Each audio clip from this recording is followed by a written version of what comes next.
and bigger than ever. It's the unofficial 40 from Soonerscoop.com. Now, here's the entire Sooner Scoop crew. Carey, Josh, Eddie, and Bob. All right, we are back. It is the unofficial 40 podcast from Soonerscoop.com with the entire gang here as we head into preseason. OU Media Days yesterday. The boys were all out covering it. We had the emergency pod earlier in the week where Eddie and Josh got you caught up on everything that happened in the month of July with recruiting. We know we've got special going on. I don't know, Josh, you want to read off kind of what we always get people that say, hey, when are you going to run a special at Sooner Scoop so we can get in on the cheap? And I know we have a promotion going right now. Yeah, I mean, you just go to and if you don't want to track it down, DM me. I'll certainly send it to you. Just Kickoff 2022 is the promo code. It's going to give you free through the month of August. So you can, I mean, like Carey said, we've got team stuff getting started. Guys are going to be out there covering, talking to Brent Venables, doing all the things they need to do. I'm going to be out on the road here over the next few weeks, getting out and seeing some fall practices of OU commits, OU offers. We're going to get out and see some guys. So it gives you a good chance to see what it's like at peak when, team information's coming in, recruiting stuff's going on. We're going to have a lot of stuff. So it's a really good time. And, you try it out. If you don't like it, then hey, no hard feelings. And my guess is you're going to like it. We don't have a real problem with retention on the people that try these free trials. So, again, it's just Kickoff 2022. Real simple. Enter it in when you sign up at Rivals. We kill you. Sooner Scoop. We kill you. We come to your home. We just want to get your information so we can kill you. We follow your family to the elementary school before the drop-off, and we kill you if you cancel. Actually, Bob and Josh's kids kill you. They're murderers for hire that we've been training. It's have you seen Dawn of the Dead? The little girls, it's terrifying. It's a very scary thing. So just don't cancel. Yeah. Don't do that. So yesterday, OU Media Day, every single coach was available to the media, and also that's the we give. Now the take, you only get to talk to coordinators and Brent Venables rest of the way here on forward. But several players involved, and let's just start with you, Bob. I mean, make you the star of the podcast today. Everybody's kind of had their take on, what was their biggest takeaway from this, and it's just I thought it was maybe just more a lot of little things, than any one big thing in particular. There wasn't one overarching storyline or breaking news that you had to get out there right away. But I think. And some people have mentioned it on the board. We'll give Mackey the shout out when the subdued Brent Venables, because it's time. It's not about pumping up the program or getting ready for recruiting season. The season is here, and you could tell his mindset, his mentality. He's not on the caravan tour anymore. No, he's not. Football. It is football time, and it was definitely that way. I mean, that was a 28-minute presser where it never felt like the Brent of March or of April and May. That was a guy that's locked in and focused. So I think initially it's like, oh man, like what's wrong with Brent? And then you switch, it's like, wait a minute, this is the real Brent that's ready to get it really going now. Starting to feel like football season. I mean, it truly is. I was leaving the stadium yesterday and was like, okay, this feels right. This feels like it's finally things are like completely normal as far as, and not even talking about like COVID stuff, just completely normal as far as feels like the beginning of the season. And, I mean, it's the end of the summer, end of the workout, start of fall camp.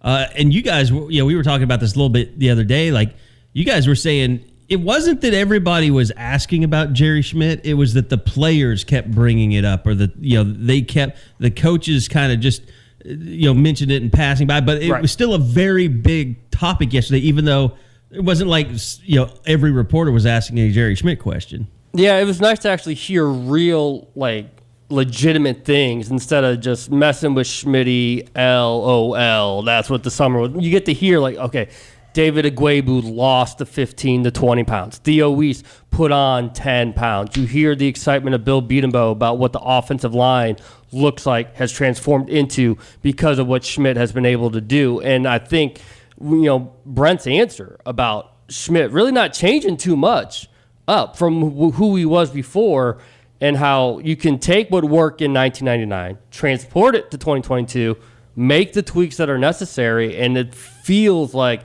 they were able to do just that.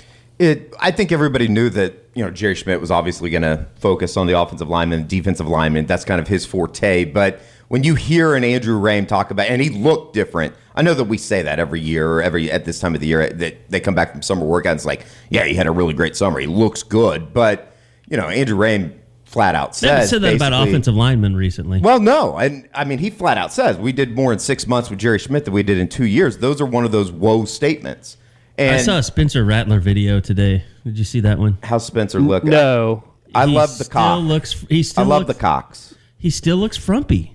Man. I think that's just how he is. He's going to throw for 10,000 yards this year, finished in second in the Heisman Trophy to I don't Dylan even think Gabriel. he's working out just for Instagram, for the gram these days. I'm sure that Shane's reeled him in. Shane's reeled him in. He's ready. He's SEC ready. You can't be on the gram all day. But, I mean, just listening to Bill Beatham, though, you could tell that, like, it was funny the way that he would, and he didn't want to take shots at Benny Wiley, obviously, but everything that he says is going to be construed in a way that, oh, yeah, that's a shot at Benny Wiley. I mean, that's just how that is. But at the same time, you could tell that they had a really good summer up front, and I think that, when you start talking about this offensive line, and I'm sure that we'll do that over the next month, it's going to be really fascinating to see how this group kind of comes together. I feel a little bit of shame. I had to be told by somebody else that Wanya Morris was actually named after Boyz II Men's Wanya Morris. He was.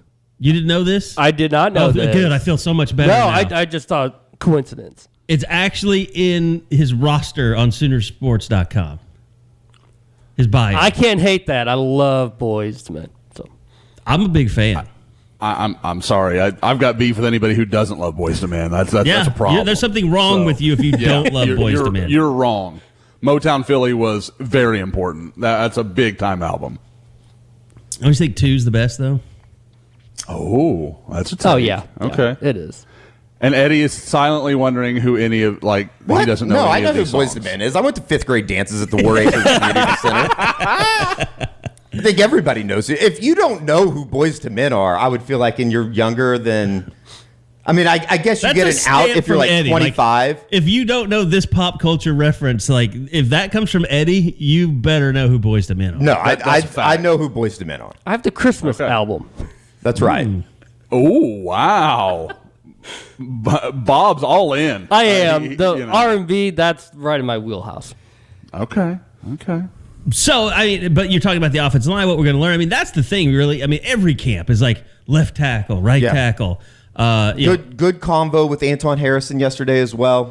He seems like a guy. I remember going back all the way to last year and just how inconsistent things were.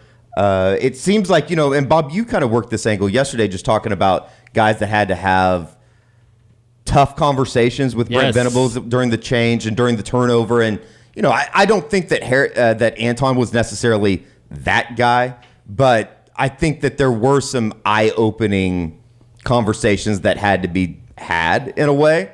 And, David Awegbu certainly Project 1A, if you're talking about a guy that completely has, just the way that he talked about, and he told me just, kind of having to look in the mirror and be like, I got to lose weight. I got to lose these 20 pounds because I can't fall back on just being more talented than I was in high school than everybody else. And we all know, he's having to move to defensive end. He's that guy. If there's anybody that Brent Venables is going to come in here last spring and say, who is not performing at the level that they show me when they get off the bus, it's David Agwebu.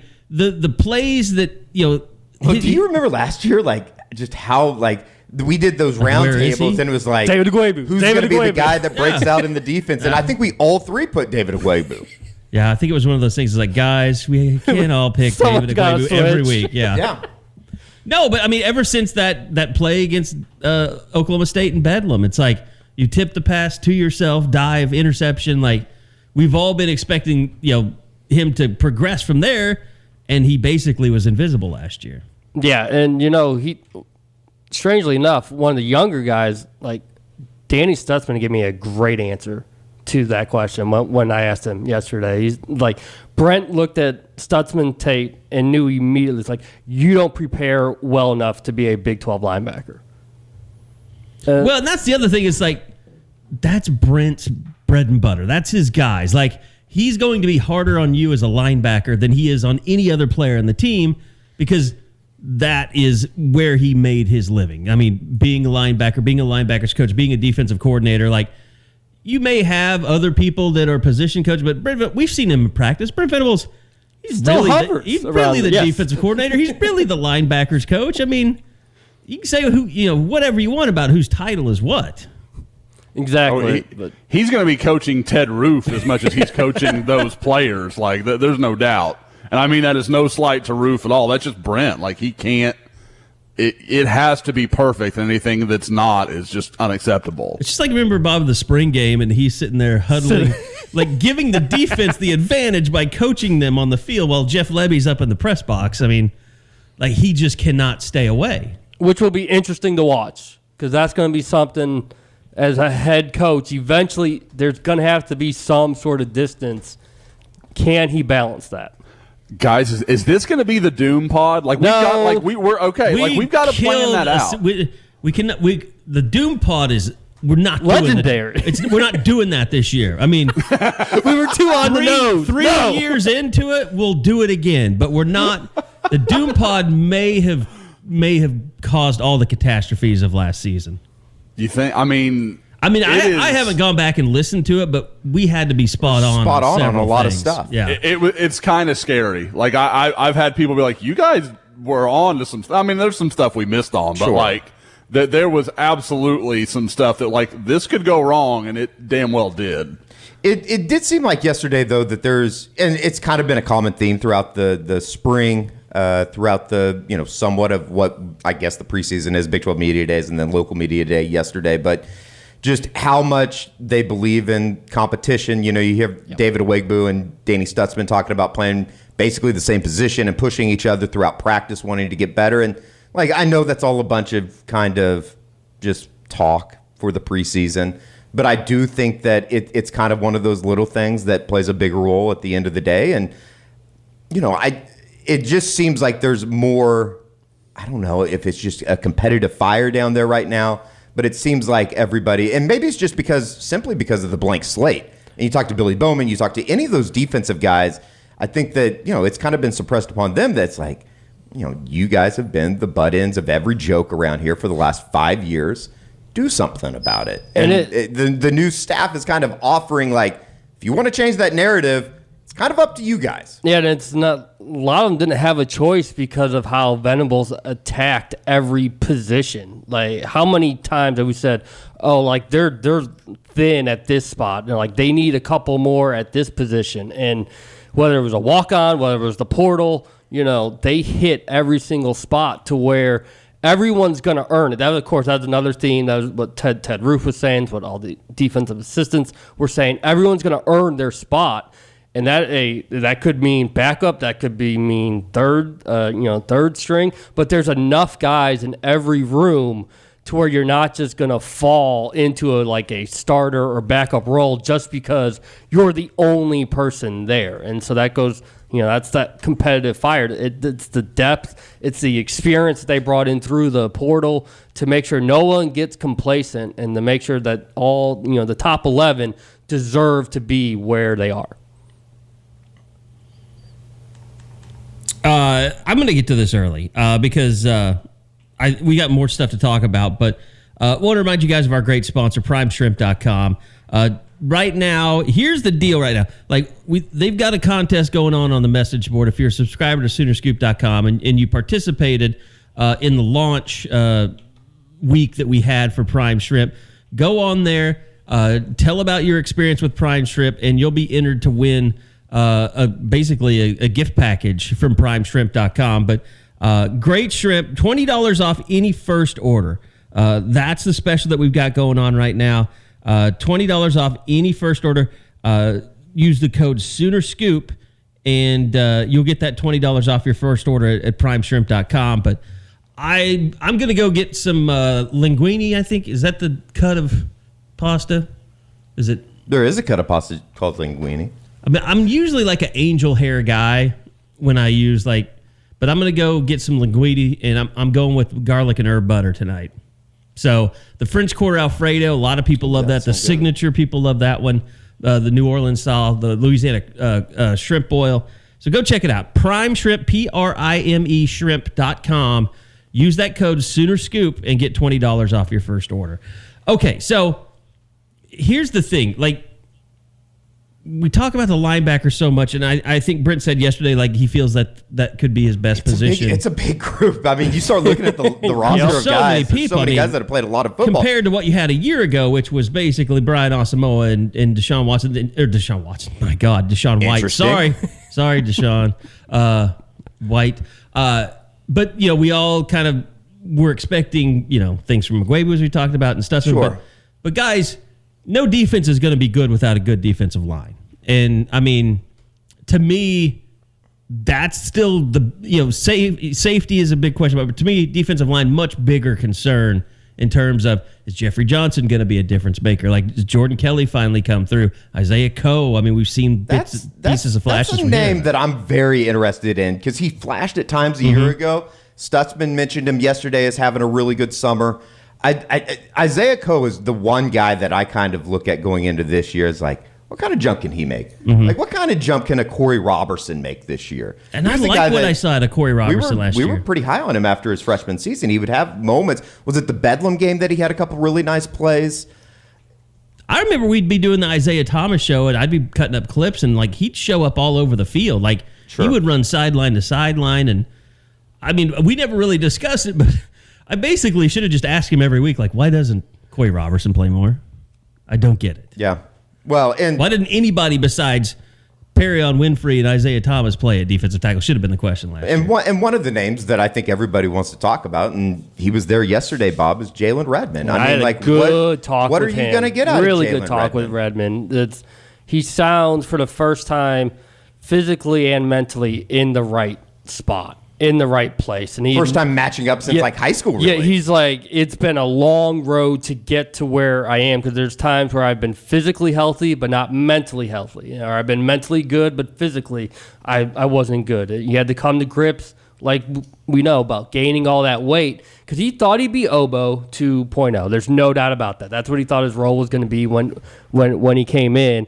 And instead now he's an interior guy. He's a legitimate defensive tackle. He just became a dad, so he said that really woke him up and has made him mature, and it's helped him as a football player too. So he just sounds like for the first time in a long time, he's mentally, physically ready to go. Now it's just about, can he make it through camp healthy so that we can finally see that during the season? In a way, it's almost two-sided. It's let him have a light preseason, but at the same time, he's played so little football over the last 3 years. He needs to continue to develop and work with Todd Bates.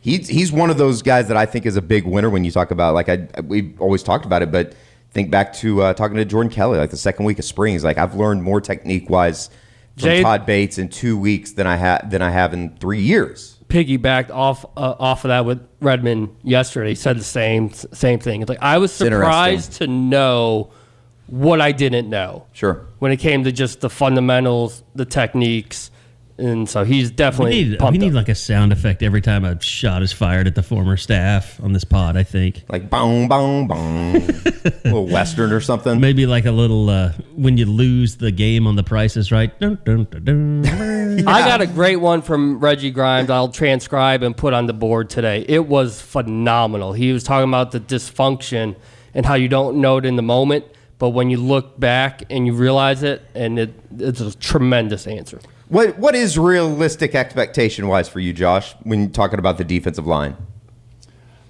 I think, Eddie, you and I are on the same page. Isaiah Coe last year was one of the mysteries to me. I could never understand why Isaiah Coe didn't get more run. Every time I saw him on the field, I thought the guy was making plays.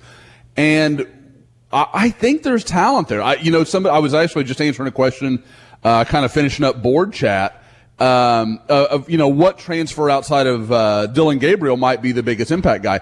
I think Jonah Lalu, I'm not sure I'm going to say that right, but the big defensive end transfer from Hawaii. I just never mention him because I can't say his name. La'ululu.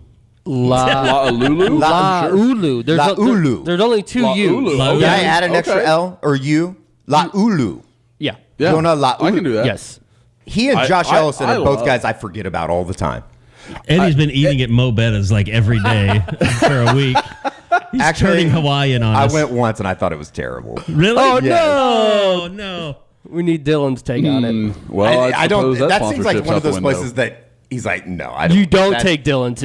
That It doesn't seem like that it. is It seems like low-grade. Americanized Hawaiian food. Yeah, It really does. it's like going to like a fine, like you want to go to Au Cheval in Chicago for a burger and then ended up at Burger King. That would be like the Yeah, take away that pod sponsorship. what? Seriously, you're just killing sponsorships here, Eddie. Mo Betta will be better for it. America first. But no, I mean, I think it's capable. God, I think it's capable of being a really solid group. It's not Cup Bop.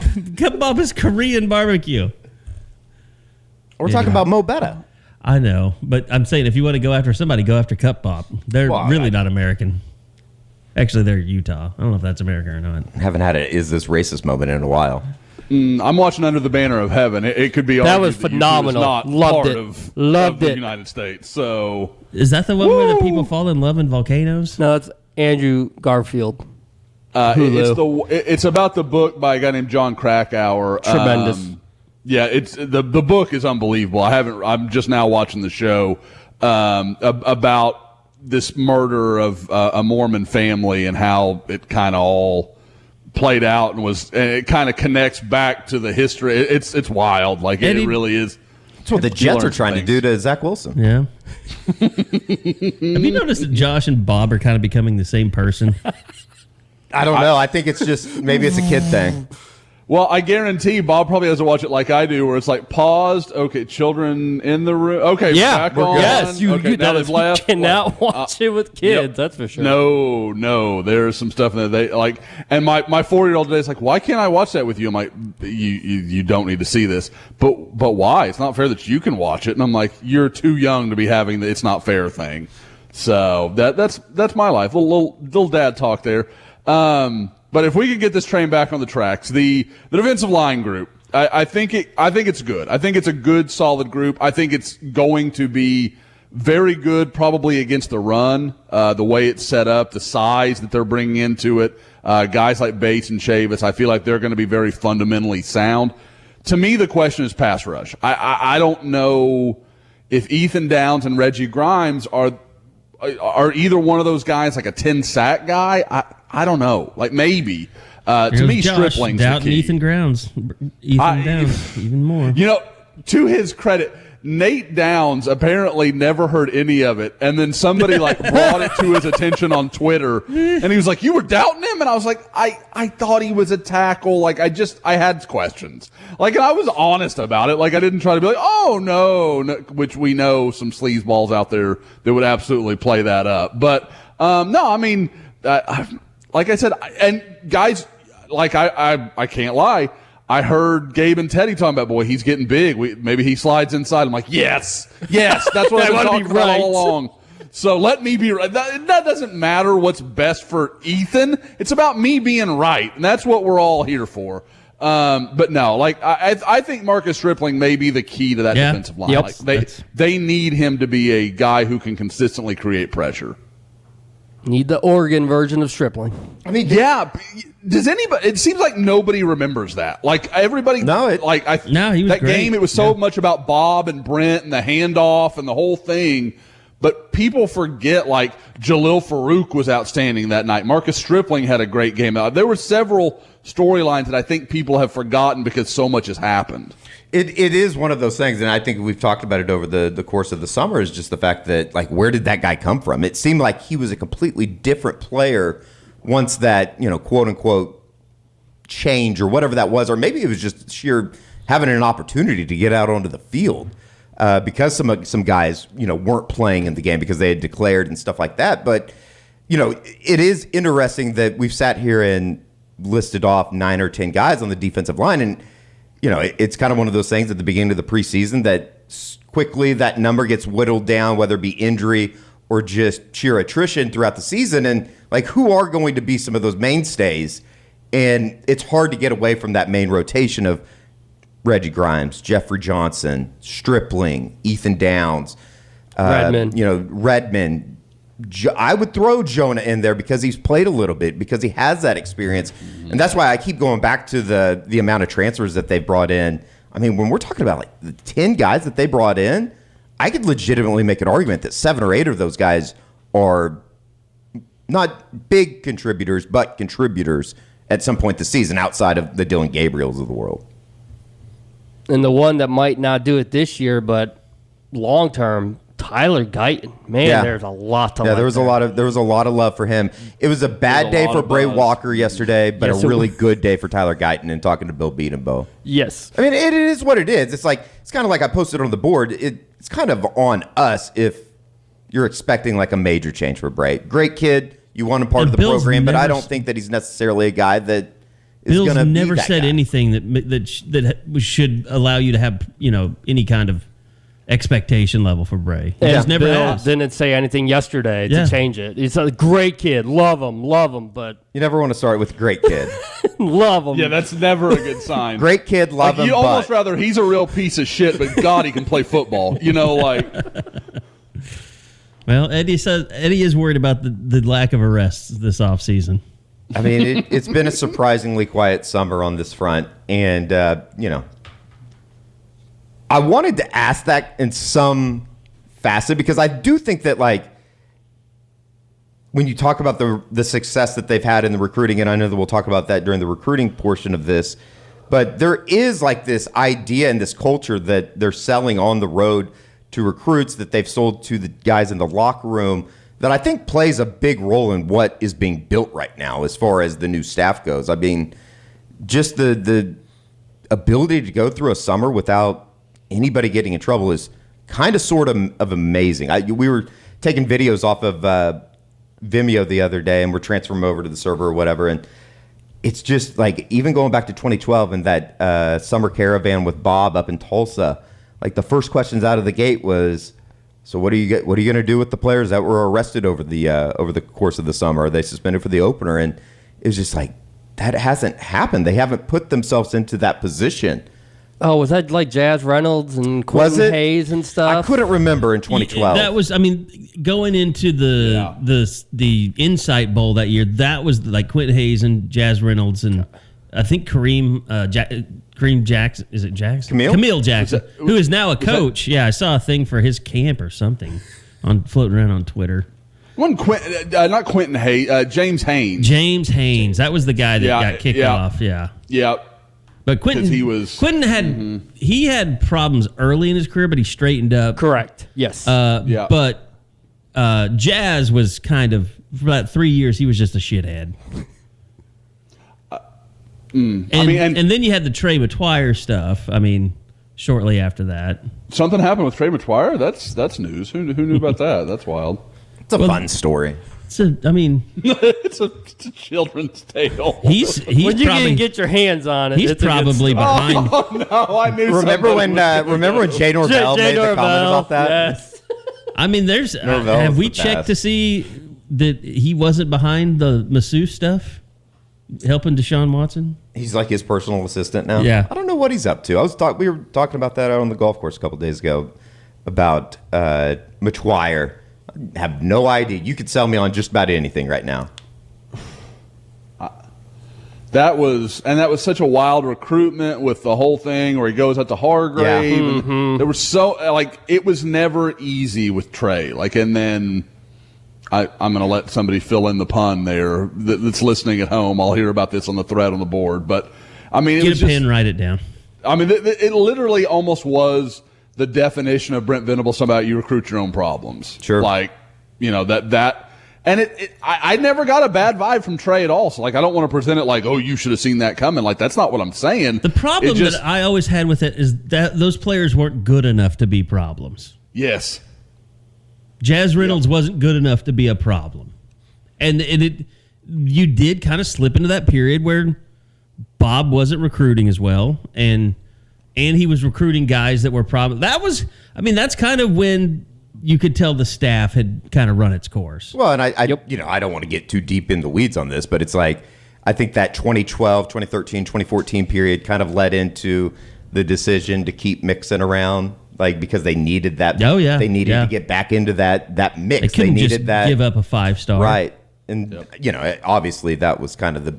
I don't know if it was the beginning of the end, but it certainly all played a part into the decision that was made in 2016, and here we are today.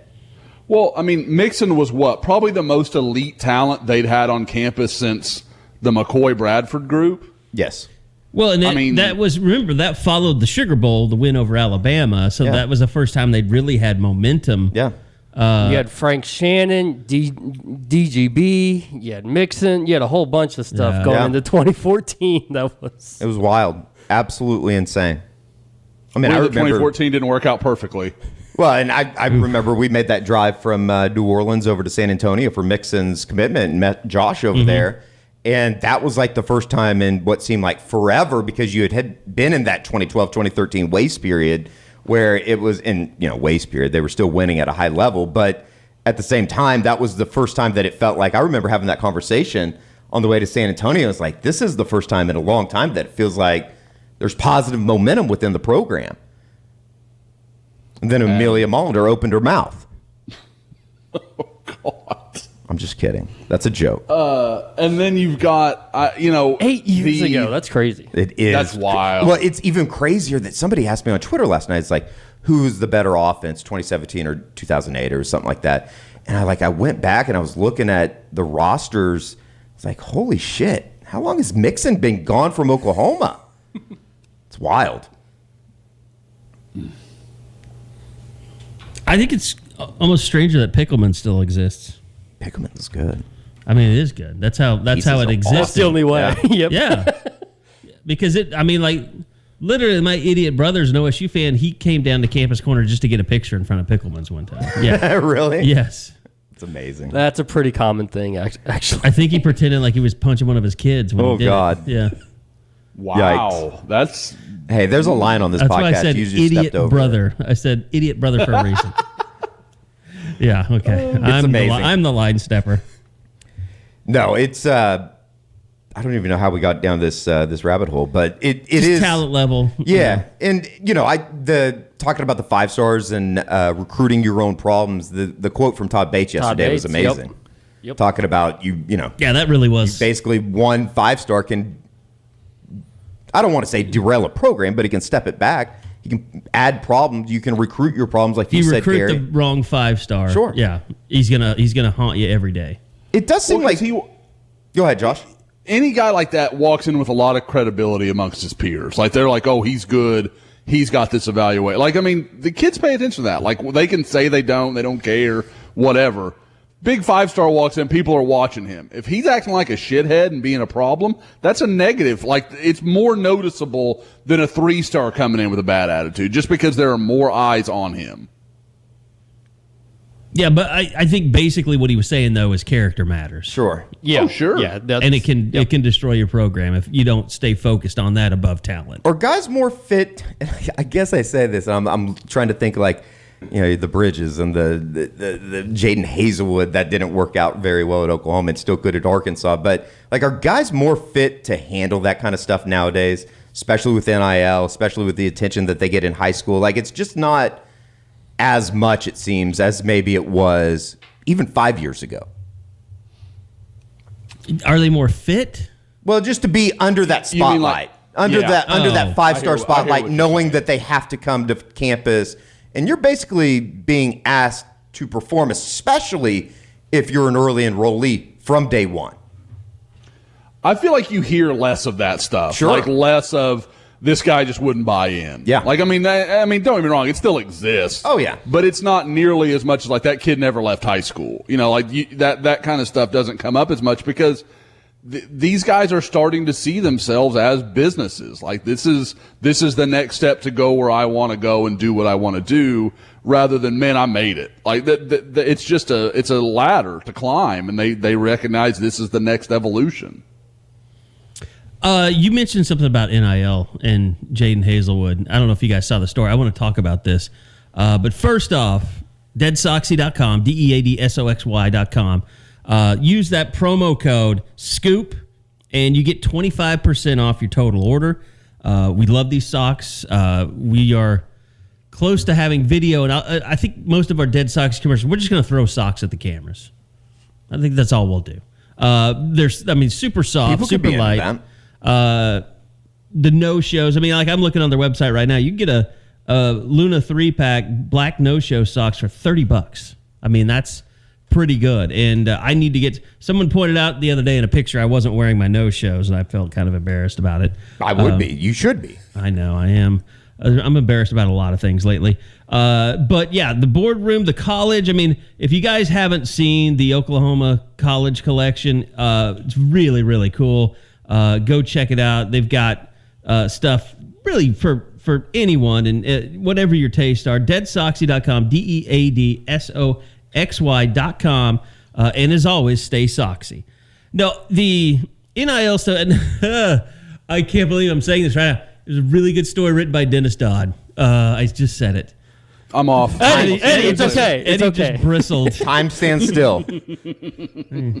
Was it a blind squirrel finds a nut every once in a while? Time stands still, and the Even end is near. Broken clock is right twice. That's right. Twice a day. Oh, there you go, Bob. Mm-hmm.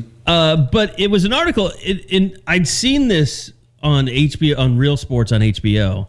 There's this company, Eddie, I think we've talked about We talked about this yesterday. Okay. So they're like futures, what they do is they go out and they started by going to minor league baseball players who were notoriously not making much money. And they said, look, we will pay you this amount. If you make it to the major leagues, then we get a portion of your future earnings. And depending on how much money they would give them, they could get like 15% back from their future earnings. So all these guys without any money would be like, okay. And these guys actually signed Fernando Tatis Jr. when he was in Double-A ball. So when he got his $340 million contract, they got a nice chunk of that.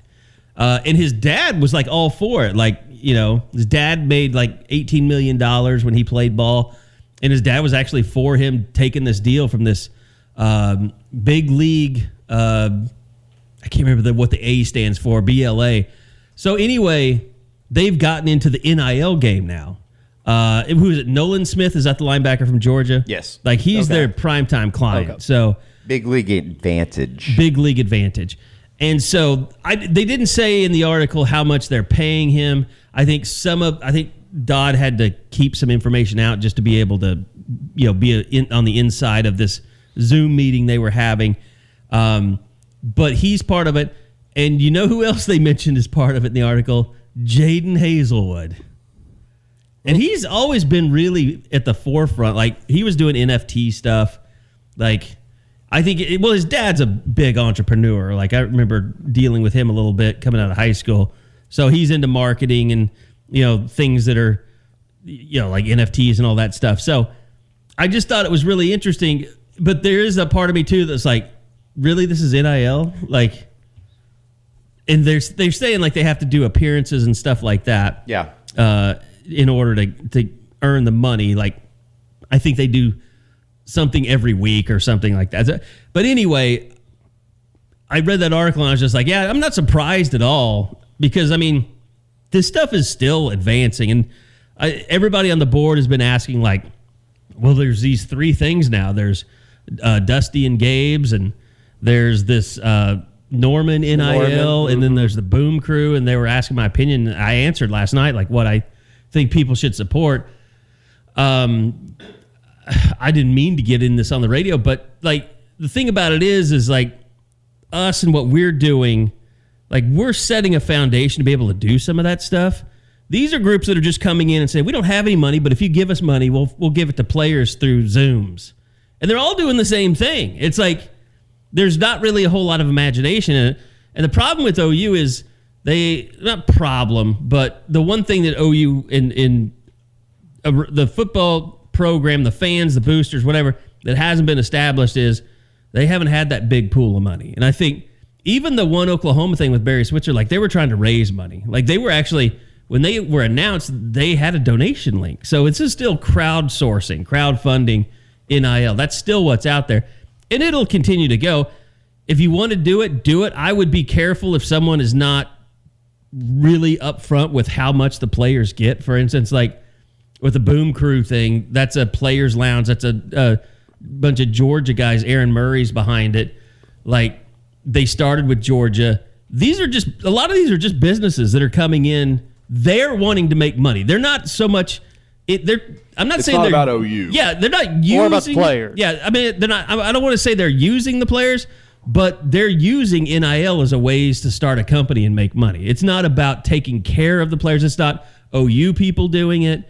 And they're not really announcing like, we're taking half of the money you're giving. Like, that's way too much. Way too much. It shouldn't be a business. I mean, and it's going to be, but I don't know. I have a problem with that. I want to know how much those NIL companies that want crowdsourcing. I want people to ask the question like, well, how much of this is really going to the players? So that's my only thing about watching that stuff, or just paying attention to that stuff. That wasn't brought up one time yesterday with me, Eddie. I don't know if you had it in any of your breakouts as we were dividing and conquering across, but not one question. Never really came up. Nope. I was actually kind of surprised. It was a lot of football talk, a lot of, but I think that it makes a lot of sense just with all the kind of question marks that are going into the season and the newness of everybody and the newness of the guys that we were talking to yesterday, especially on the defensive side of the ball. It just never really came up. I could see it coming up here over the next couple weeks.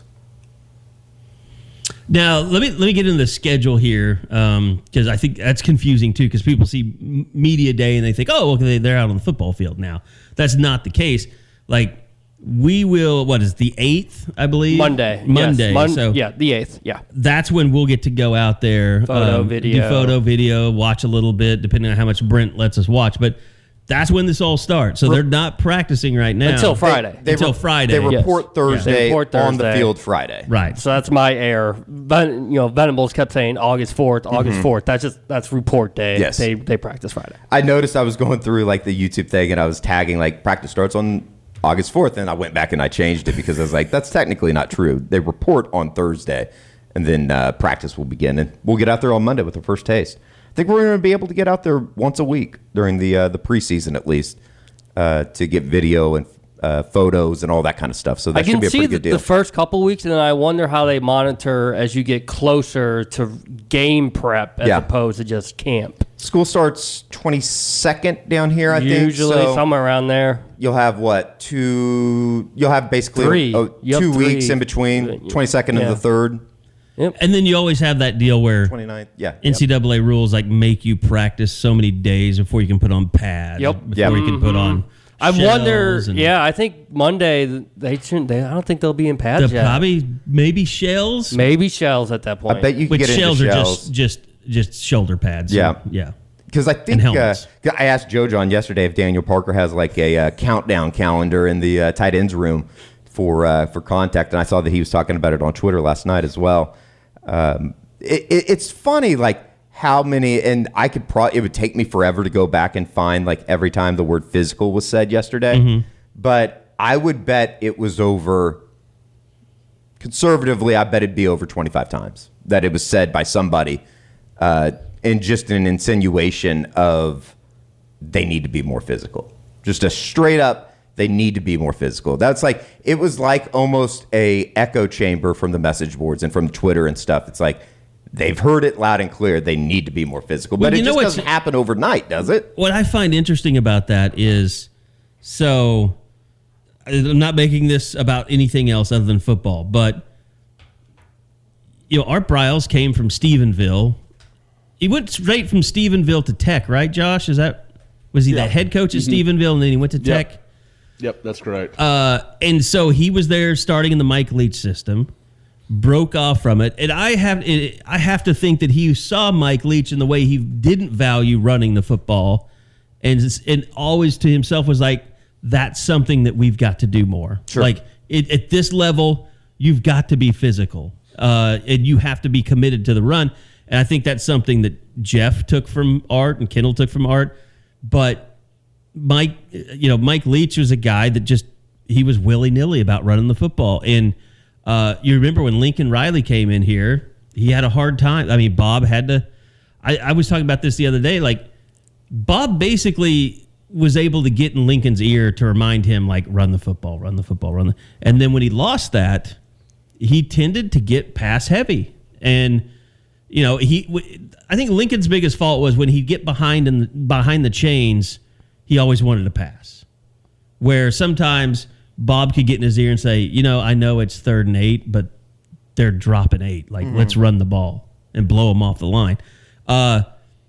You're not going to have that problem with Jeff Lebby because he comes from the school of it being physical. You look at the run versus pass, percentages with him, it's very run heavy. Like, and I got to think Bill Bedenbaugh really enjoys that as well because I got to think he's been a guy that's like, look at the strength coach, look at the play calling. Like, you haven't put me in a position to succeed as an offensive line coach. Well, the one constant in getting back to like what they were in the early 2000s, it's Jerry Schmidt. And like that was like that secondary storyline and talking about yesterday and getting back to a physicality on the up front and getting north-south, not as much movement east-west on the field in the run game, but it's all a mentality. And I think that was the one thing that was suppressed upon me is not the sheer amount of weight that those guys are moving during the summer. It's a mentality of playing physical, being physical, getting through the hard times of the summer and what Jerry Schmidt entails. Are we okay? Sorry. Yeah. Yeah, we're fine. I was worried. I got my heart dropped for a second. I was worried that he was checking if we were recording. That's why I thought your face was. Are we recording? I saw you looking at the recording thing. I just wanted to see how far into the pod we were. So. No, and it was. It just is. It all kind of goes together though. And you talk about the relationship, Bob. You wrote about it this morning. About Jeff Lebby and Bill Bedenbaugh, and their connection goes all the way back to when Bill recruited him out of high school. I think it's important. That kind of stuff is important, and we've said it time and time again on this podcast. And Carey, I know that we both said it on the radio. I think if there's anybody on the offensive side of the football that has benefited more from a new offensive coordinator, and not just an offensive coordinator, but an offensive coordinator that has played the offense, that has played offensive line, it's Bill Bedenbaugh. Like, he just seems. I know it's easy to sit here and say, but he just seems happy. Yes, I mean, seems happy again. Happy with. You can't tell by any picture. She's still not smiling, but he does. He feels and it's also that he doesn't just have Jeff Lebby, but he has Joe John, who's been there forever. He has DeMarco, who we all know. If anybody's going to value running the football, it's going to be DeMarco. Sure. Like, everyone on the offense is committed to running the football, even Cale Gundy. So that's why I even go back to like some of the stuff that DeMarco said, like. The Tawee Walker kid, he might have a role in this offense somehow, with as much as they want to be able to have a quote unquote pounding running game, like get those tough yards. This morning, like my Spinozzi, my super fan that I do a show with, like, he was upset because Eric Gray was getting so much love, and I was like, look. They're not saying that Eric Gray is going to be the feature back and he's going to run the ball all the time. Like, I think they're just. Well, I'm saying he's not going to be the only guy. Oh, like, when they need, I got you. When they need, and it's. I mean, they might go double backs. I mean, you could see that. I could imagine you seeing that. But what I'm saying is, they're praising Eric Gray because this running back room is so inexperienced. They need someone. It's a mess. They need some. It's been. I mean, all the departures and the problems and all. I mean, like, they don't have a stabilizing force in that room, like, to tell them how important it is to study film, to tell them how important it is to pick up your blocks and blitz. Like, he is a guy that helps stabilize, bring some leadership to that room. And we all remember, Josh, you remember this. Like, there were rumors everywhere, and we couldn't figure out where they were coming from. Him transferring back to Tennessee. Oh, yeah. And then, like, and it was, I remember at one point they were like, well, there's some talk that the coaching staff isn't happy. And literally the day that rumor came out, his high school coaching staff was at all descended on Norman, yeah. And you're just like, yeah, I think maybe this one's not right. And then it turned into, just wait for spring ball to be over, and then he's transferring. It's like, no. Sorry, people. Yeah, but it is interesting because he just 1 year in the program, and now he goes from the new kid to being the leader, and he has to be. And guess what? If that offensive line's better, he's going to be better between the tackles. Because, I mean, he was efficient as a third down back last year, and that's about the most you got from him. But the offensive line wasn't great. It's 100% like a cop-out, I guess, on my part, but I almost give him a free pass for how weird everything was offensively last year. Mm-hmm. Like, let's see what let's judge Eric Gray in November as opposed to what like we saw last year. It was just the offense was so discombobulated last year that it was f***ed up. Can we? I just want that to be we need that social on media the Twitters. teams. Yeah, yes, discombobulated. Eddie saying I think you said discombobulated. pop. I think there was a pop in there. No, discombobulated. That time you got it. Yeah, you got it. You did the other time. My tongue got tied. You should go back and listen, Eddie. That was one for the ages. My tongue got tied for a second. We're giving him a free pass, goddammit, all right? I think that's fair. And Carey, you kind of touched on it too. If it's better between the tackles, he's going to automatically be better. And I know that seems obvious, but he's one of those guys, like, he's got quick feet and he wants to bounce a little bit. And if you force that, then he's going to do it more than he should. And he gets into almost a rhythm of like, okay, I've got to bounce this outside, or I've got to do this. But if it's there for him, then he's making those moves 5 or 6 yards downfield where it's useful and helpful rather than allowing the pursuit to catch him. Well, so I also felt like that running back room felt like if they got a touch, they needed to do something with it because they didn't feel like they were going to just Lincoln was never a guy that was going to go to the running game. I mean, he did it. What was that game they came back in where they scored on the ground? Or they kind of iced it they iced it with a series that it was almost like 8 straight running plays on the ground. Was it a West Virginia game? It might have been Nebraska. No, wasn't Nebraska. No, because Nebraska, everybody was saying they should have, and they just wouldn't do it. They kept throwing the damn ball. Yeah. And, to what I was looking it up earlier because I knew I'd looked this up. Levy's about a 58% run guy. Yeah. Like his numbers. And Riley last year was about 52. So that gives you an idea. He ran 45 times a game last year for Ole Miss, and Riley was at 34. Now, they ran more plays, so there's some variance there, but that kind of gives you an idea of, I mean, these guys are going to get opportunities. But remember how ridiculous yards per play were than yards per carry? Like, I'd be interested to know the yards per carry between Ole Miss and Oklahoma last year. I think it was Iowa State. But it didn't matter because Purdy still led a dramatic comeback. But I think you're right. I think there was a point where they gave it to Brooks like 8 straight times. Ole Miss was 4.8 yards per carry on the ground, and Oklahoma was 5.5. God damn! That doesn't make any sense. It was. There were times it was. Guys, think how long we watched them. Kennedy Brooks. We're forgetting all the Texas game last year and all that. It's truly like we're victims of the moment though, because so used to 17, 18, 19, where they're throwing up just ridiculous numbers, even as much as everybody was struggling last year. You look up and you still had a top 25 offense. Oh, you know? I think the perspective on that is just so skewed because everything had been so historically abnormal for 3 or 4 years prior to that. Because they stopped having 80, 90 plays. Sure. So it's shrunk. You're only getting 50, 60 plays. You're taking away chances to. But that just goes to show yards. It just goes to show you though, like it was Iowa State where they did that, where they played their infamously play the umbrella defense, and take advantage of that. But you don't. When teams started doing it, just random teams dropping 8 and rushing 3, he never seemed to really take. There's so many times in games last year where you looked and you're like, just run the damn ball, Lincoln. There's only 3 guys rushing. It always felt he just stubborn, and he felt he had the perfect play that had to. There's no way this wasn't going to work, and he was going to force that until. I would say, I would say this, Josh, and this is kind of one of those analytics things that I don't have the answer to, but how many times Lincoln Riley threw the ball facing a 3-man front? That would be the analytic that I would want to see compared to Ole Miss or any other team.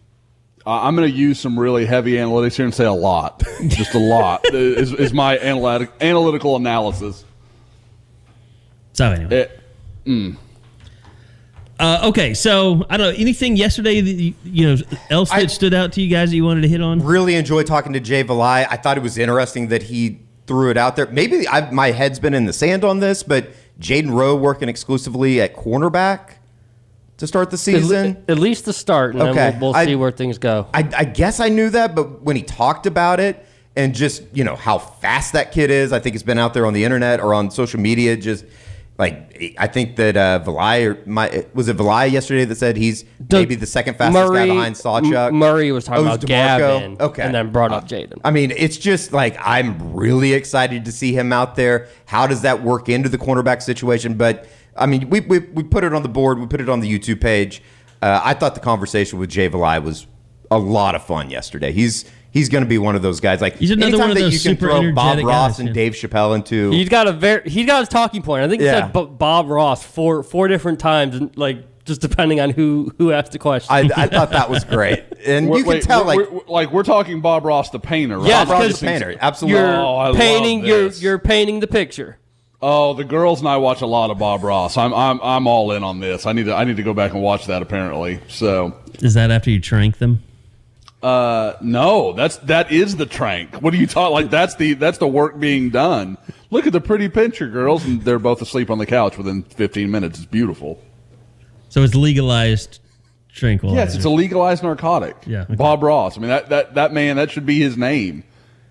Legal narcotic. Yes. I thought he was really good though, and it's hard to imagine what that cornerback rotation is going to be. I think I have a good idea. I don't. You can put Woody in there. I think you can put Woody in there. That's it. And then where are the other three? And then it's up to you to win the job, DJ Graham. Yeah. Guys, is there the same buzz about Kenai Walker that we were hearing in the spring? I mean, I haven't. Well, heard there was it never much. really any buzz in the spring other than us. I mean, it's because Graham got hurt, so Kenai took all the reps. Yeah. That's why you started to hear about him. I mean, we just thought that he looked really good. Like, I mean, you went out there and you're like, well, there's not a lot of corners that look like this at Oklahoma. Now there's two. Yeah. And I where CJ Colden fit in because it's clear he's going to be a cornerback too. You don't transfer just to sit on the bench.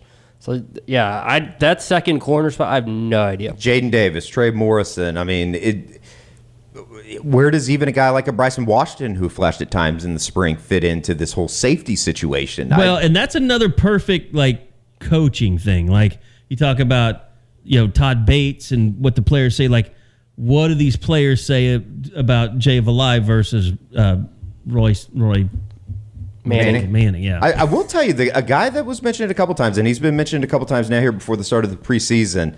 Jaden Rowe's obviously a freshman that we've talked about a lot, but I think Gentry Williams. I'm very interested. Like, I feel like last year he was still in that moment of, do I trust everything? Yes, in mentally. my knee? Physically, he was there, but mentally, he didn't have the trust yet. I'm interested to see what a full go Gentry Williams looks like because, Josh, I think that he was a guy that going back to when they got his commitment and then obviously got his signing, it was a massive, massive deal. And I feel like he's kind of just flown under the radar a little bit, but that's probably not any of his doing. It's just because he wasn't there during the spring. Where does he fit into this whole cornerback rotation and/or scheme?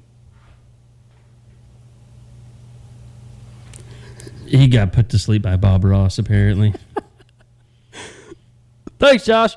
All right. Well, me. Sorry. I didn't. I missed that was being addressed to me. I had a 4-year-old come in needing a Tic Tac. So this is the life of a dad here. Interesting. So yeah, I was. Yes. You want to say hi? Come here. Okay. Talking to the Hi. Hi, Layla. How are you? Hang on. Come here.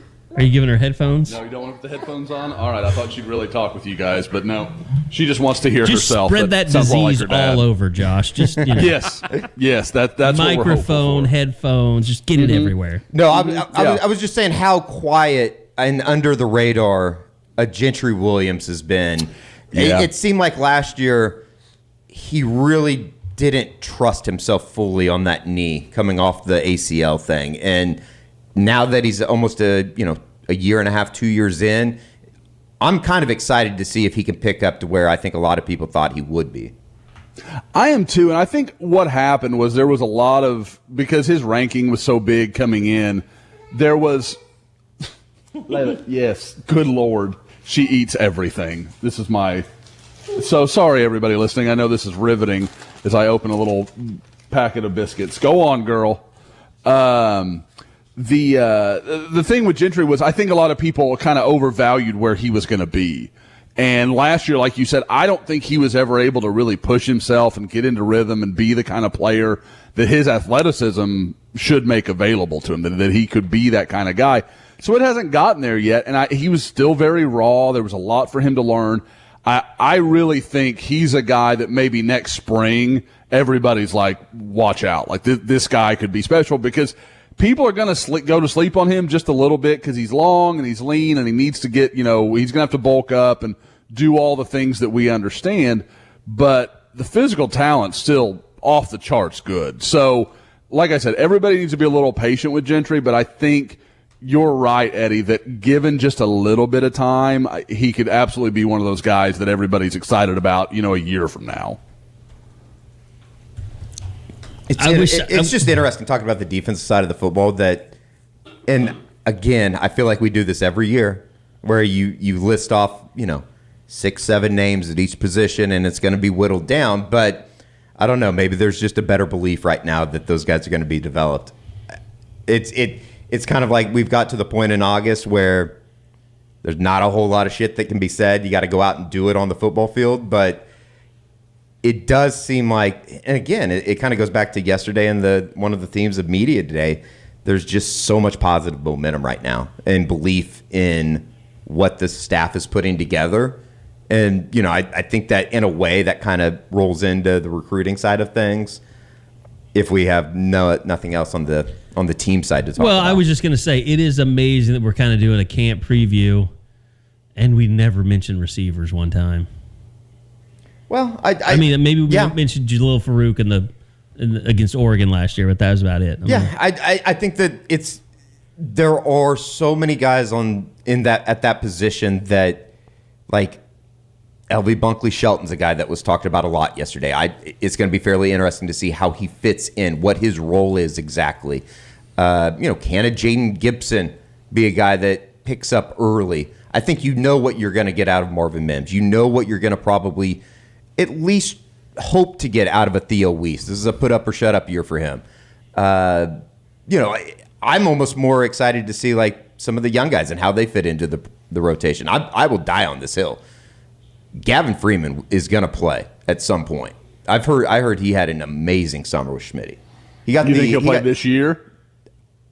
Is that what you're predicting? Or it doesn't matter anymore. I think he's going to get an opportunity it? Just because he's one of those guys that, as well as Dylan Gabriel, it sounds like throws the deep ball as much as he likes to throw the deep ball, as much as Jeff Lebby likes to take shots downfield.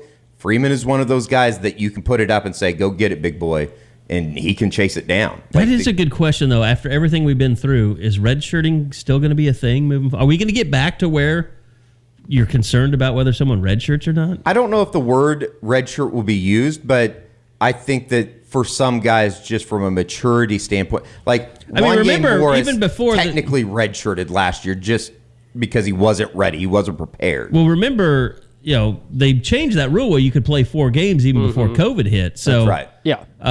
But you do have guys like Nick Benito that have just sat out kind of that freshman year, didn't dress up. Like, is that, after the age of COVID, like, is that still going to be a thing? I'm curious. You need to see guys who just play the 4 and then come back stronger. Because we have a lot of examples of guys that redshirted, like Creed Humphrey. Like, this was a question that was asked to Bill a lot about redshirting offensive linemen. He just Orlando Brown, Creed Humphrey. Like, he just went through the list of all the guys. Like, this is okay.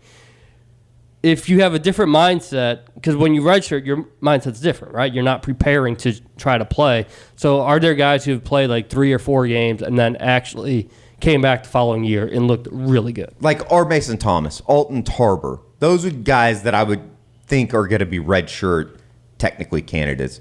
And I don't know how we got through the defensive line group without mentioning, like, Kelvin Gilliam's going to play at some point. Yeah, I mean, they tried to play him some last year. Sure. Now, I do want to throw in, I hear good stuff on our Mason Thomas. Like, it won't shock me at all if he's not going to play. Really? Like, okay. He's impressed people this summer. But he could play 4 games and be sure. Yeah. I don't know how far it right. goes, but he'll get a sniff. I guarantee it. It will. The wide receiver thing, if there was anything that, like, in terms of guys that are going to catch the football, it was interesting how much, and I talked to Joe John a little bit about this, his room is kind of fun in a way that because it's basically 4 guys that we think are going to play. Like, you look at Daniel Parker and Braden Willis as, like, the older statesmen in the group, and then Jace McClellan, Llewellyn. Why did I say Jace McClellan? Same school. And Caden Helms. It's like, those are the young, talented groups. Like, that's a very underrated room. I think they're going to use the tight end a lot.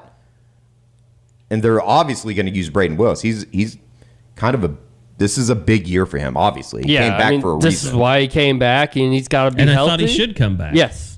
I'm glad he realized it, because I felt the way he approached last season is, this is my last go-around. I'm going out Jeremiah Hall. We're doing the pod. We're all leaving together. And I'm glad he came to realization. No, I've got some unfinished business, and I can be the guy for the first time since I've been here. I'm not doing the man crush thing on him this year. It didn't work last year, so I'm just going to... You can have a man crush on him. He just needs to produce.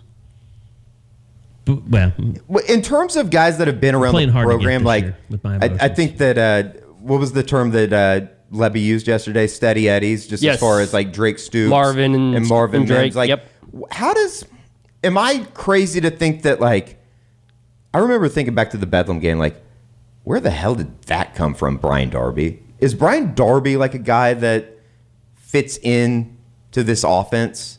How many guys are they going to play? I think that's an interesting conversation. If you're going 80, 90 plays, those receivers are going to get a lot more reps. I know that you've put some stuff up in Woke before about Nick Anderson, Josh. Like, I think he's going to eventually be a player, but is he ready tomorrow? I don't know. I hear Anderson and Gibson are kind of the same deal, like with our Mason Thomas. Like, they're going to get a shot. Like, it's going to be, what do you do when the lights go on? Like, if they're making plays, and and I know people will always look into, like, well, they didn't score any touchdowns. Well, like, okay, are they hitting their assignments? Are they doing the things they're supposed to do? Are they not a negative when they're on the field for us? If that's the case, those guys are going to play all season. I mean, like, receiver's just not one of those positions where you've got to, like, you got to ease them in and give it time, especially a guy like Nick Anderson.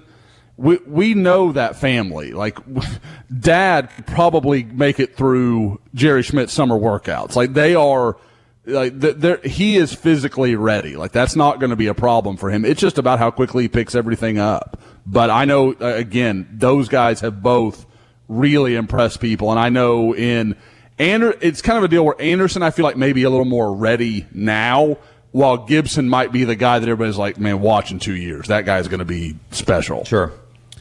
All right. Well, we've had the recruiting pod, emergency pod earlier this week, but now here we are.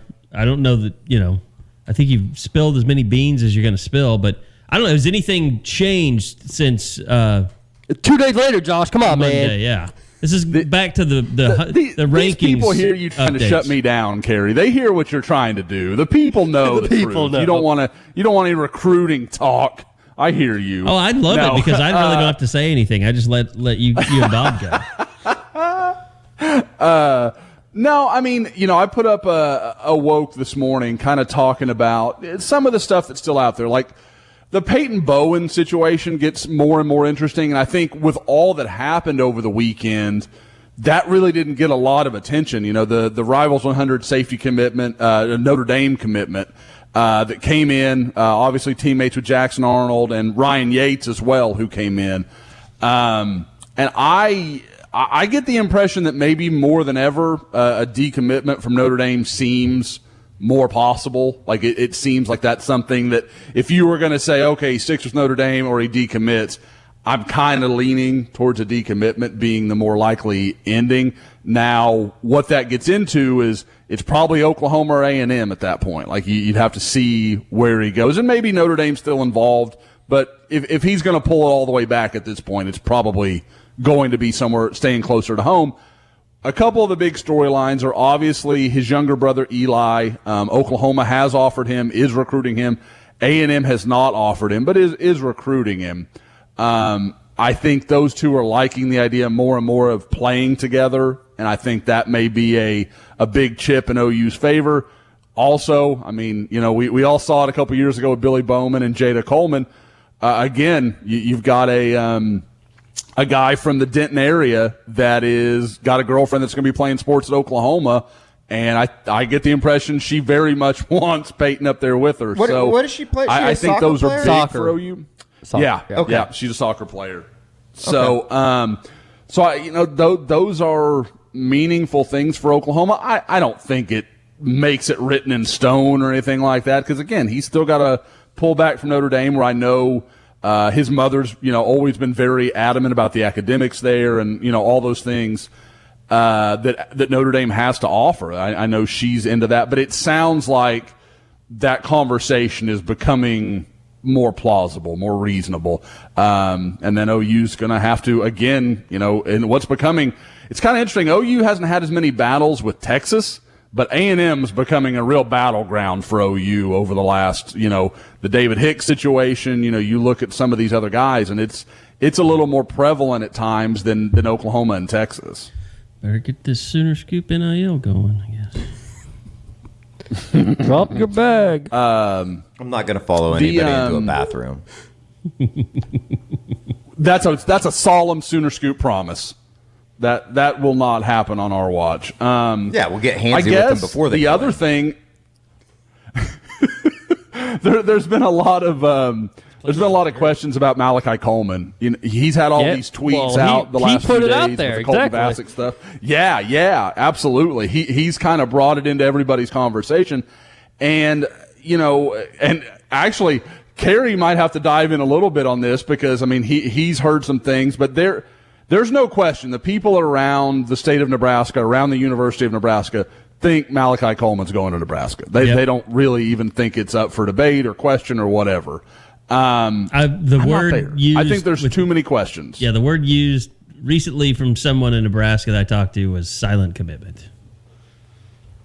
Yeah. So, and that's all well and good. And I know we're talking about Oklahoma having a big weekend, and there's some rumors of that kind of thing going on for OU. Scott Frost might not be the coach. It's a very different world there. OU and Nebraska are living in. Yeah, exactly. He could go to OU Nebraska and watch the Sooners put up 50. Yeah.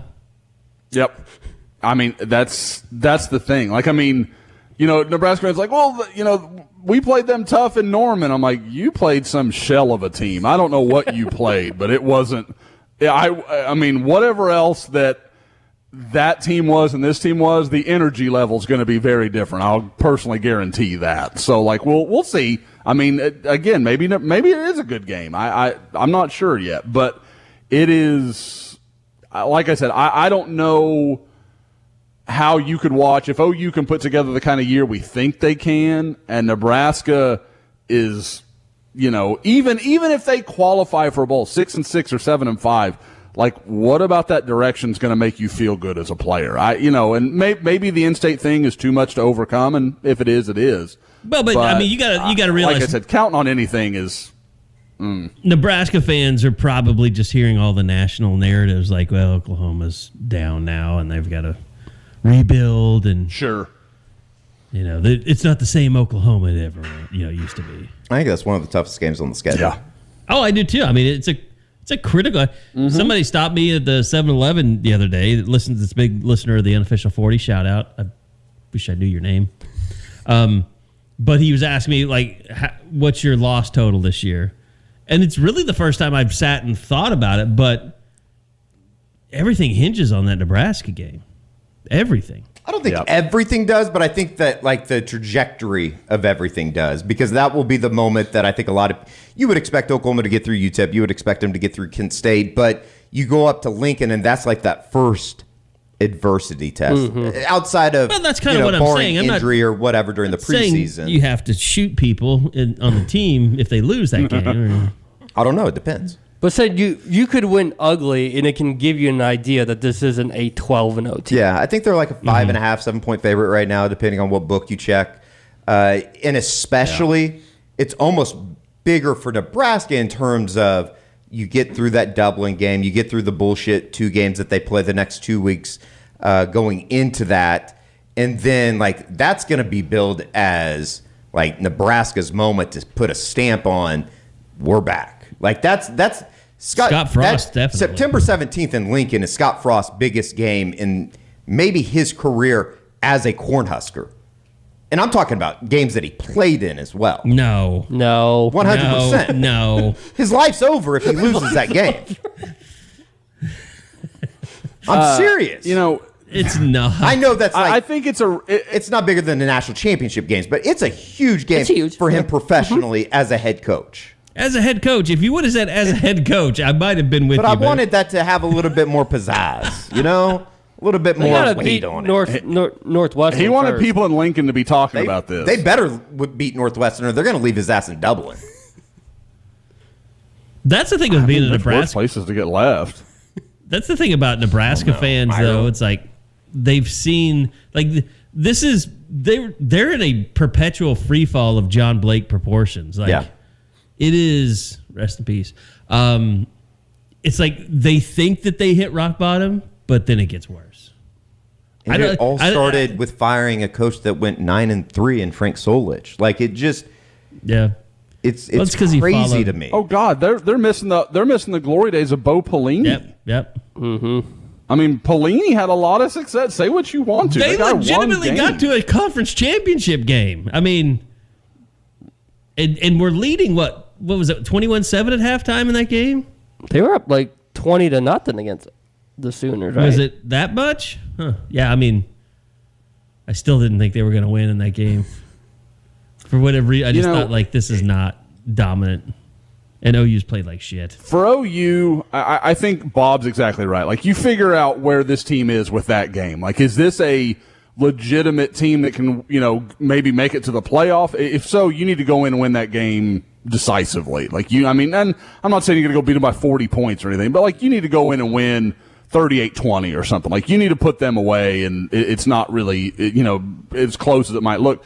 For Nebraska, guys, for me, with where that program is and all the turmoil and the off-field stuff during the COVID year and all that, does it feel like if OU went out there and jumped up 14-17-0 like mid-second quarter, there's a real I don't know. It feels like there's a real quit factor there for me. Like, just everybody's like, oh, we were so up for this game. This was going to be our moment, and now OU's coming in here, and it looks like they may beat our brains in. Maybe not a quit factor, but there is. And I've been in stadiums where this happens before. It's like that. Oh shit, here we go again. And I don't think that resonates like on the sidelines as much as in the crowd, which in a way I think affects the play onto the field. Like, I think players would always say, no, we couldn't tell a difference, but you can tell the difference between a place that is bouncing off the walls at the beginning of a game. That's going to be one of their. Opposed to middle of second quarter. I mean, remember when Nebraska came here last year? Through the offseason, it was a big damn deal. Like when they had the 50th anniversary and all that kind of stuff. And remember, like, OU was sending out like the donors, like those disco OU hats bars, and stuff. And they were like video greeting cards or whatever. Those are really cool. Yeah. But no, I mean, like, everybody was excited for that. I mean, no one thought like, oh, this is going to be a good game, but just to see Nebraska again on your home field, like, they're going to feel the same way. Oh, there was just a certain feel within, and maybe this was also because of the weirdness of the 2 years that had come before, but like, there was a feeling on Campus Corner, even on Friday. I had to do a radio thing over here, and it was just like, this feels awesome. This is one of those like cool weekends that you I love being remember in a that college being on town. campus. Like, it was just a different feel. Sure.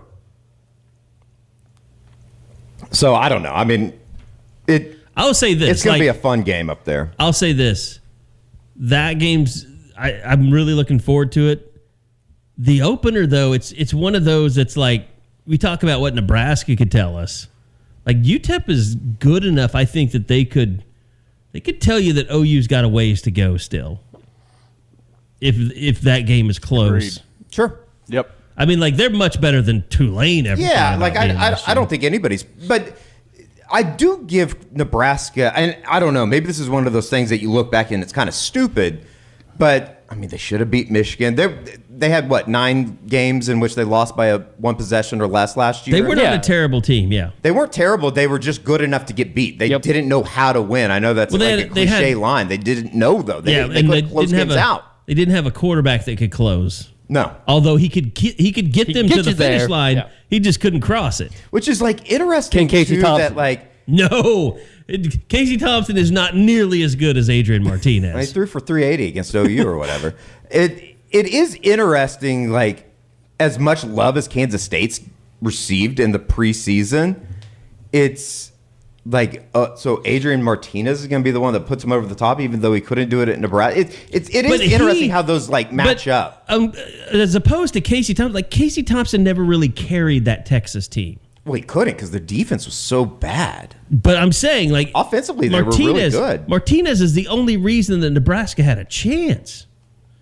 What receiver did they have last year that was any good? What running back did they have that was any good? Adrian Martinez was probably their best running back. Yeah. They did have a pretty good, was he a tight end that they used a lot? Imagine that, Nebraska using a tight end. He made a few nice plays against Oklahoma, including that big one. Yeah. Omar Manning, all his trials and tribulations, he's the one that had that touchdown. I'm just saying. I mean, Adrian Martinez is one of the bigger difference makers that can't finish that I've seen in recent years. And that Michigan game you're talking about, he would make the worst throws that I've ever seen in pressure situations. I thought they were going to win that. Bob and I were driving back from OU, Texas. And OU, Texas. I thought they were going to win it until he fumbled at the 45-yard line or whatever it was. It's ridiculous. And they took the Buckeyes to the Remember, was it the wire? Was it the first game last year when the guy fielded the punt and fumbled it? He threw it back into the field of play instead of going. I mean, my God. Austin Allen's the tight end that I was thinking of for Nebraska. But, I mean, look, to me, that UTEP game, I would expect, the defense will come out and do some good things, but not be dominant. And it'll give Brent a reason to kind of get after him. But, I mean, the opener to me, it's going to be all about, Jeff Lebby and what that offense looks like. And how he's going to want to get out, start the season, and have Dylan Gabriel put up some huge numbers. Yeah. I mean, I definitely I'm intrigued to see how many true shots they take down the field, because when you look at Dylan Gabriel in his freshman year with Lebby, I mean, he lets it fly. Yeah, that was his strength. Do they have guys that can go get a football? I think that's a true Marvin Mims. Serious, I think he can. Yeah, 100%. I think that there's some guys that can, but maybe that's where Brian Darby comes in. I don't know if he's a guy that can necessarily stretch. I think Farouk could be. Jaden Gibson's obviously one of those guys when you think of a long player that can go get a football. But, yeah, I mean, I think that's going to be the most interesting thing than how they marry the run game with that, whether it be Eric Gray or Marcus Major. We say that, and they'll go out and run it 70 times in the first game. I would love that. I think everybody would love that around here. 2-hour game in the middle of the afternoon. Yeah, love it. If they could average 13 yards a carry or something stupid, that'd be amazing. Would Lebby get a standing applause from the press box, like everybody just on their feet for him? There's a lot of stuff that, and by the way, people on the board, I'm taking notes of everybody in these threads that are like, I love these new coaches. I love it. They're just real. They're just real. I'm taking notes of everybody because the first time that I see a thread by the same people that are like, this guy's just not going to cut it, I'm going to remember these times when we were in this honeymoon period and everybody loved everything that was coming out of Jay Valai's mouth. or Brandon Hall's mouth or Jeff Levy's mouth. It's just funny. I remember the same thing happening. Let people be excited. I am. I'm excited. But we're going to come back to you. But I'm going to remember. You're going to freezing cold takes, everyone. I'm going to remember. And maybe it will never happen. Maybe they'll never lose a game. Maybe they'll never go through adversity. Then they're coming after you. That's fine. I'm used to it. Oh, yeah. You get such a hard time, don't you? I do. Superstar. It's tough. I got a member guest to go win today. Do it. All right. So, Josh, anything? I mean, Bob, I should ask you. You weren't on the emergency pod. Was there anything recruiting-wise that you wanted to answer to that maybe we didn't cover on Monday? Bob wasn't there. That's right. I wasn't, but I guess the easiest question is, we saw the 5 locks tweets throughout the weekend. Do you think there's any idea of a timeline for any of the remaining 4? Yeah. I mean, I think a couple of, it's so hard because you don't, there's certain things that if you say a certain way or say a certain thing, you're just giving away who it was. Or is there anything you've learned about the timing within the last 48 hours? I would guess that at least 3 of them are probably done by the time the Nebraska game kicks off. Let's put it that way. I think you're going to have a few there. It wouldn't shock me if a couple of the guys came back, took official visits, maybe those first few home games, the UTEP, the Kent State stuff. So I think you're going to see some positivity there, because, again, like we talked about, there's not a lot of room for a lot more guys to take official visits, and OU doesn't want that to be a thing, really, from everything I can gather. They don't want the 12 official visitors during a game weekend because of just what you talked about when we started this pod.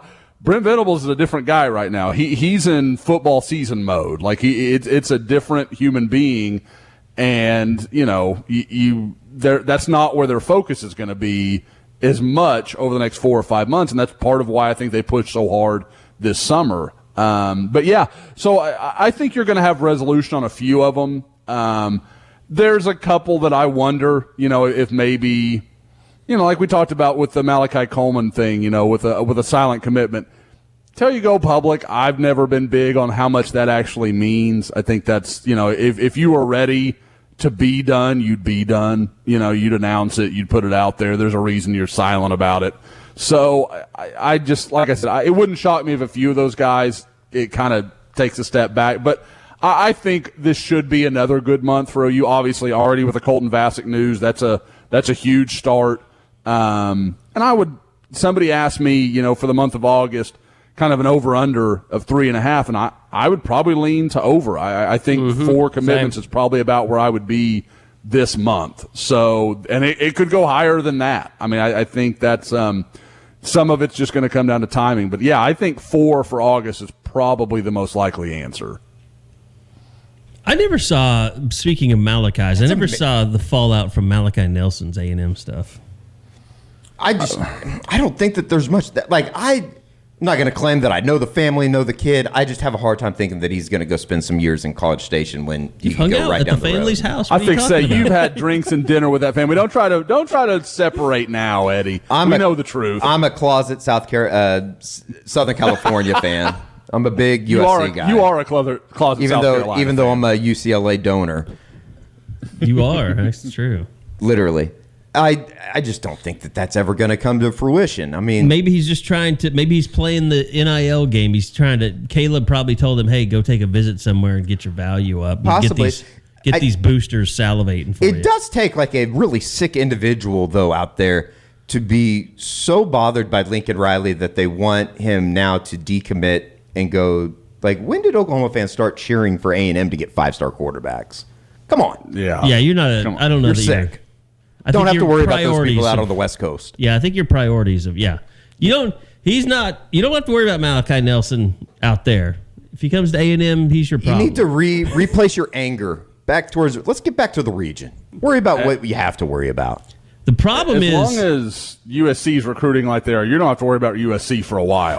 I don't know, man. Danny Canal said they're going to win a national championship the next 2 years. Josh?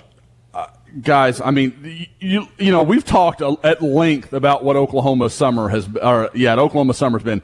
Since June 1st, USC has 7 commitments.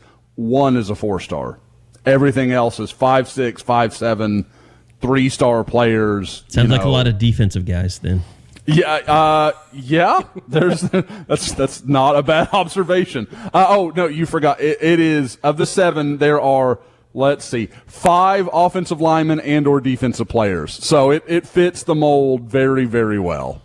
Bad in the trenches, bad on defense. Yeah, that's. I can't wait to see what that looks like against Wisconsin in November up in Madison. That'll be a bloodbath. I think I'm more comfortable than ever to make the prediction that Lincoln Riley never coaches in the Big Ten. I think he's coaching in the NFL. Like, do you think Sean McVay wins another one and he's just like, yeah, I'm going to television? Possibly. I don't know. That's a chain reaction I could see. Although that Chargers guy, his analytics are going to start getting on people's nerves here pretty soon if he keeps. Oh, yeah. The head coach out there? Mm-hmm. Now, I won't lie. I don't know. 2 years, though, that doesn't give me much of a window. I might have to freezing cold take myself. My hatred of the Dallas Cowboys, the possibility of Lincoln Riley coming back there and OU fans having to do those mental gymnastics to make it okay that he's their head coach of the Dallas Cowboys. This is fine. This is fine. Yep. Yeah, exactly. Like it's the NFL. I don't have to hate him anymore. All he has to do is win as the Cowboys head coach. And, I mean, it won't matter. All's forgiven. Yep, all's forgiven. I mean, I'm still not blocked, so, if that happens, I'm good. Although, he'll never get on social media again if he's an NFL head coach. There's no reason that he'll have to mess with that. He'll delete his account. I'm sure Bill Belichick has a big Twitter following. He won't like that people can watch his practices, though. Oh, God. But, I mean, he's letting players come out. It's all about the players and the history of true comedy. Great USC players. It's true comedy. That's just trolling. There's no way he doesn't know what that looks like. I mean, I think he's a guy that realized some of the crap he tried to pull at Oklahoma really hurt him. Like remorseful almost? Just trying to be smarter about it, I'd say. Well, he's not an idiot. It's always the juice is worth, whether the juice is worth the squeeze or not. Sure. And I think not letting former players come out, that juice wasn't worth the squeeze. Sure. Yeah, that's weird. It just or when they did come out, just browbeating them to say don't tell anyone about what you see here. Yeah. The thing that really I think set everybody off around here was when Jerry Pettibone's talking about he can't go to practice without Coach Switzer. That's insane. Yeah. Jerry Pettibone's an 82, 83-year-old guy that what's he going to do? Go travel and tell a bunch of buddies on the message board he got a big text group that he's going to send out private info? That almost is borderline now, thinking back, kind of pisses me off that I didn't know about that. I knew about it, but I didn't know it. You know what I mean? It's just a frightening level of paranoia. Yes. It's crazy. Truly a psychotic. That's why I'm worried about the girls. It goes back to the CeeDee Lamb stuff. I mean, with Fowler and Herbie pissing them off before the Baylor game. Playing a shell game with your broadcast team. You're doing a game day feature on CD. Everything happens in Waco. That happened in Waco. He was talking to USC in Waco this past year. Yeah, that's true. Yeah. Waco, man. David Koresh and Lincoln Riley. So you're saying Dave Aranda to the NFL, Lincoln Riley to Baylor. Waco. Oh, maybe so. Let's get crazy. Maybe so. To play in the Big 12. The part of it that's not going anywhere. That would be the full circle. I don't think I'm ready for something like that. All right, guys. I think we're good this week. Next week we'll have seen a practice. We'll have been through 4 of them or something. I think when we pod, so should be really good. I would imagine we probably have talked to Brent Venables after the start of camp, so that'll be good. And some of the players will have photo, video. But that free promo going on right now for all of Rivals, just go to Soonerscoop.com, sign up. Is it Kickoff 2022, Josh? Yes, kickoff 2020. All one thing. No, All one no word. spaces. And you'll Yeah, get kickoff 2022. You'll get free access until the end of August. So everybody always asks, when you going to have a deal? We got a deal. So go check it out. Sign up. Get on the Crimson Corner message board. See all the craziness we're always talking about. And as we told you the other day, Soonerscoopstore.com. We still got, we haven't run out. We still got the $5 T-shirts and the $10 hoodies for Isaiah Thomas. It's going fast, though, so if you want to get in, get on it now. We got to clear that stuff out because we got Eddie merch coming soon. It's going to be pretty cool. Maybe by the end of next week, I think. I would say, yes, the end of next week. I'm hoping that we'll be fully restocked with everything and the Eddie merch ready to go. I'm excited for it. I think that there's going to be a lot of people part of this. There is a lot of stuff out of stock, but we are actively working to get it back in. So we do have, like the larges are still in stock and just about everything. But yeah, we're running the smalls, the mediums are in stock, but everything else we're pretty much running out of. So if that's your sizes, go check it out. And there are a few more in the extra larges and I think that's about it. Yeah. Have we heard from the school if they're planning, rather than like a whiteout, like an unofficial 40 out for the stadium at any point in the year? Is that it's a whiteout, but it's a different type of whiteout. It's yeah, a whiteout okay. that maybe the fraternity houses are used to. On that note. So that'll do it. Until brag to that. Until next week, we'll see you for another edition of the Unofficial 40 podcast from Soonerscoop.com.